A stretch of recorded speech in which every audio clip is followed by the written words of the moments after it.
makes you like really aware of the problem, and not just here in the United States but everywhere. By showing like the food security, it like gives a more like definite, this is how it is in this country, so you can like better understand their situation and possibly like what you could do to help. The website's very interactive and it made it interesting to learn. Senator Tim Kaine from Virginia, thank you for joining us. Yeah, glad to talk to you guys. So can you start by telling us a little bit about your public service background in Virginia, as well as why you decided to run for Senate? Absolutely. Well, I practiced law in Richmond for a long time, about 17 years, after growing up in Kansas in a family that both on my mom and dad's side were farmers. After I practiced law for about 10 years, I got mad at my city council one day and ran my first race in 1994 to be a city council person. And since then, now almost 20 years, I've been on the city council and mayor in Richmond, was lieutenant governor and then governor of Virginia, was chairman of the Democratic National Committee and the Southern Governors Association. And then in the February of 2011, when Jim Webb decided that he wasn't going to run for a second term in the U.S. Senate from Virginia, I jumped into the race, and 19 months later got elected. It was a long haul, but there's some issues at the national level I feel very, very strongly about, and I love my Commonwealth, and it's a very dynamic place, and it's an honor to represent it here in the Senate. So you have some background in agriculture, and Virginia, state you represent now, is pretty rich in agriculture. Agriculture is our biggest industry in Virginia. Ag and forestry combined is the biggest industry sector. Even though we've had a booming, technology sector and a manufacturing sector, ag and forestry is still number one in Virginia. And what are some of the main issues you hear from those constituents in the ag industry?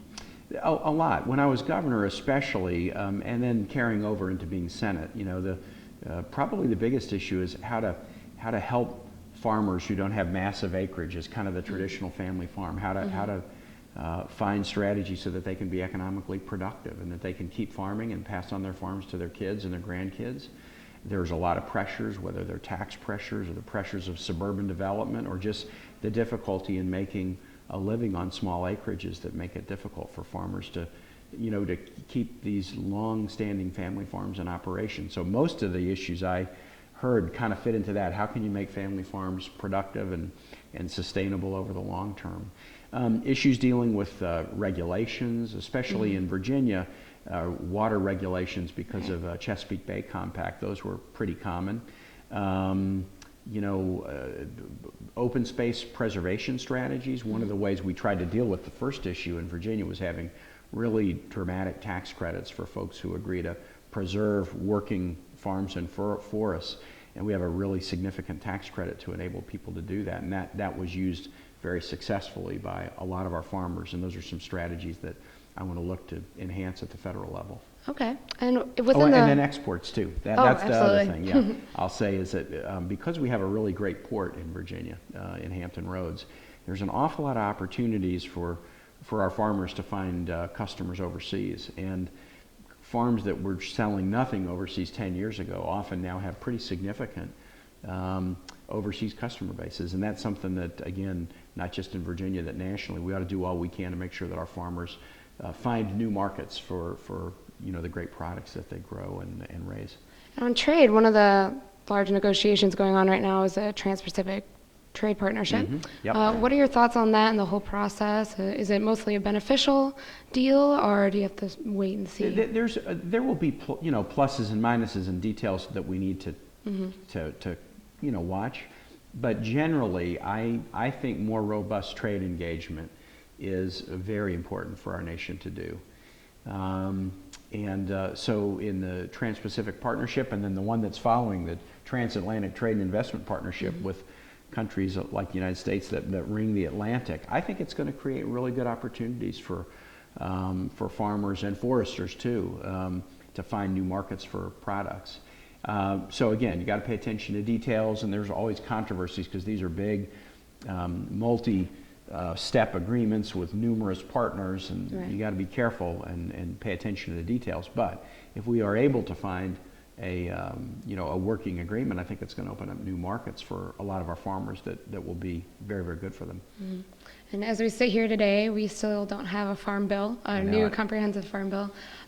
That's a top priority, I know, for you, but It what is. are some of the top 2 or 3 issues within the Farm Bill that you really want to see and really want to fight for when the time comes? Well, as you know, I've just been here for a year, but this issue of no farm bill has now been kicking along for a couple of years. So I don't know all the reasons for why it was tough before I got here, but I'll tell you what I observe. I mean, I think the farm bill that the Senate put together does a very good job of transitioning away from direct subsidies for crops to subsidies for crop insurance, and I think that's the model that we should go toward. If the federal government is able to help provide subsidies so that farmers can buy crop insurance to insure against, weather and all kinds of other challenges, and we provide a subsidy on that insurance to make the premiums affordable, I think that's a much preferable way to deal with, trying to provide a backstop for agriculture than the direct subsidies.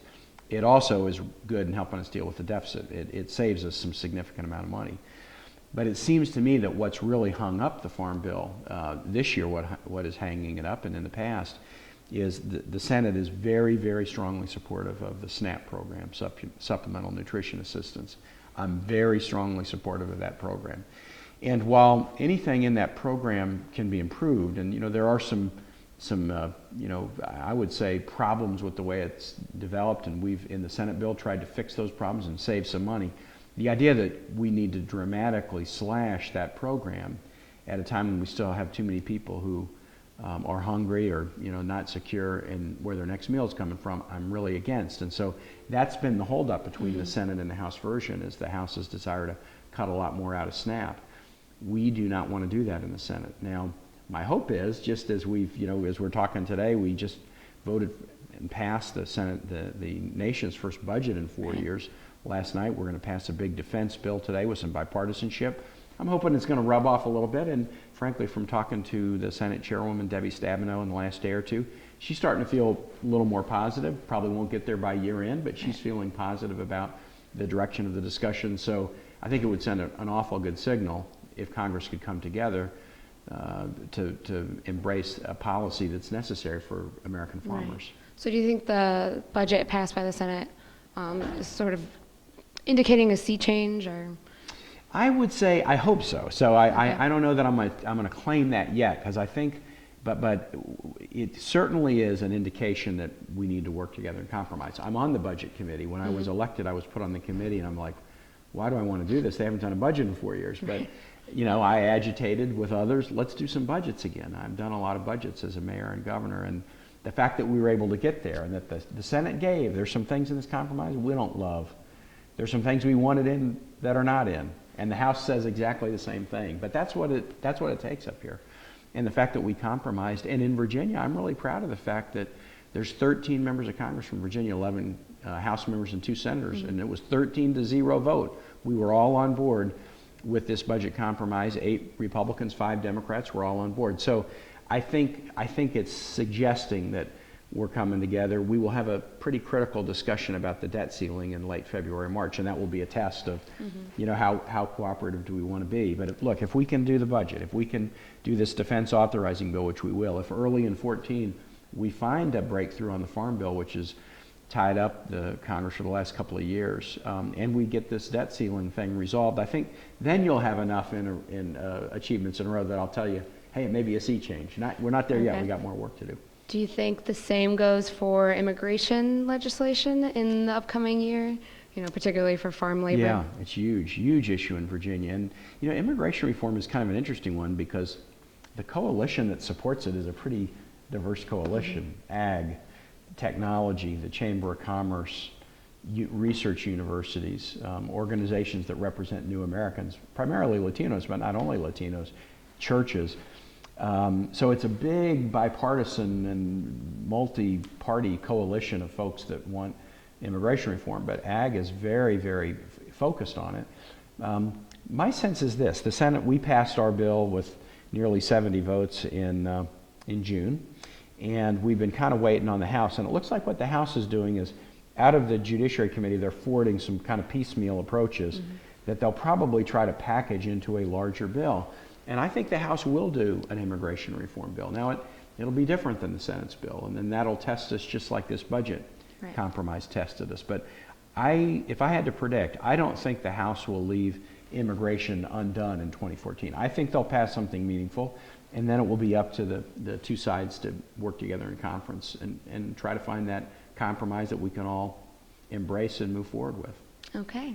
Finally, just a personal question about Yeah. your goals and expectations for the next year. Good question. You know, I got asked the day I was sworn in, what's most immediate for your first year? And I said, I want to get a budget, and I want to replace as much of the sequester as possible. And it feels good here at the end of the year to be able to say on those two things we made significant progress. So for 2014, we have to get over the debt ceiling issue early in the year. It's not only important for the economy and for jobs and to produce economic activity, but it will also show the American public, is this a Congress that wants to work together or not? We gave them some bad evidence early in the year with the shutdown. Then we gave them some good evidence at the end of the year with the budget deal. We got to show them with this debt ceiling discussion that we want to work together. So that's really important. I am working on a couple of other key priorities. My committees are budget, armed services, and foreign relations. And on the Armed Services Committee, what I'm really working on most is helping all of the military men and women who are serving as they're transitioning back to civilian life. I want to help them get jobs as fast as they can. The unemployment rate is higher than the national average right now among veterans. And so, and we're going to have more people transitioning out of military service, over the next couple of years as we draw down in Afghanistan, and as the general projections about military troop strength are coming down. So we have to really, as a nation, and this is bipartisan, embrace a strategy of helping folks who served honorably find meaningful work as quick as they can. And that is, I got a bill passed this year to chip away at that, and I've got more ideas, and it will be good for our people and good for our economy. Right. A lot of our veterans come from rural areas. They sure do. I mean, we see it in Virginia. We 1 in 9 Virginians is a veteran. So of our 8.5 million, and this is not just 1 in 9 adults, but from birth to death, our 8.5 million, 1 in 9 is a veteran, and heavily from rural areas. I go visit, the National Guard armories in Stanton or Southside Virginia near Emporia, and talk to families from rural Virginia whose spouses or children are in service. I was in Bahrain seeing the 5th Fleet, the Navy's 5th Fleet, a couple weekends back, and meet all these Virginians, many of them from rural Virginia. We love the military in Virginia. We want to make sure we provide the support we need for active duty, for vets, for military families, and that's something that I take seriously every day. Senator Kaine, thank you so much for joining us. Yeah, glad to be with you. Thanks.